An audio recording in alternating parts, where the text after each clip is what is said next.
y'all, what's up? It's Friday, so I'm gonna keep it black, but I'm gonna keep it brief. Ron DeSantis is a literal supervillain, up there with the likes of Black Jack Randall and damn Thanos. Literally out here trying to make over the squirrels. That was a Proud Family reference. I mean, take over the world. Look me in my face. This is serious, people. Ronald McDonald announced his run for president last Wednesday on Twitter of all places. Sat down with the CEO of Twitter, Elon Musk, and the same man that got y'all dizzy over blue check subscriptions had him up there with technical difficulties, glitches, and audio crashes. You could barely hear anything they were saying. But one thing we did hear him say is that American decline is not inevitable. It is a choice, and we should choose a new direction, a path that will lead to American revitalization. And for one, we should be clear about the type of revitalization he's even talking about. And if his work in Florida serves as any pretext, then we know the decline he's talking about is the desire for critical change in our education system to embrace the analysis of racism, to accept gay people, women's rights, trans people, and the desire for stricter gun laws. He's implemented the infamous Don't Say Gay law, HB 1521, which restricts public access to transgender people, SB 254, which bans gender-affirming care for the youth, HB 1069, that bans the correct pronoun usage for trans students, HB 1438, which bans drag shows, and the HB 225, an anti-trans sports bill. And if you wanted to peacefully protest any of these undoubtedly fascist policies,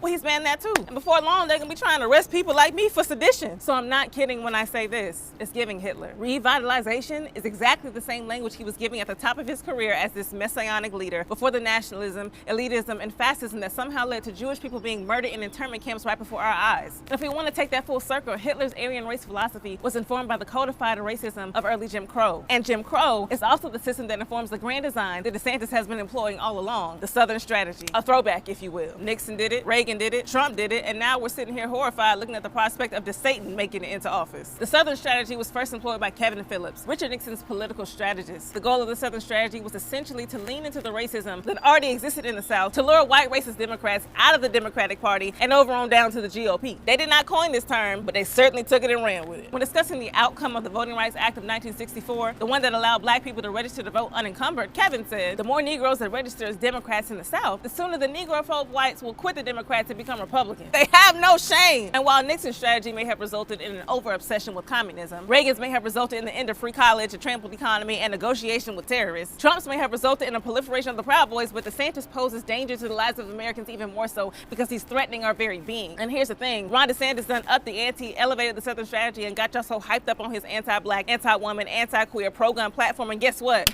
He probably don't even believe in it. He can't possibly. He's too smart and too successful a politician to be limited by flat-out ignorance. But guess what?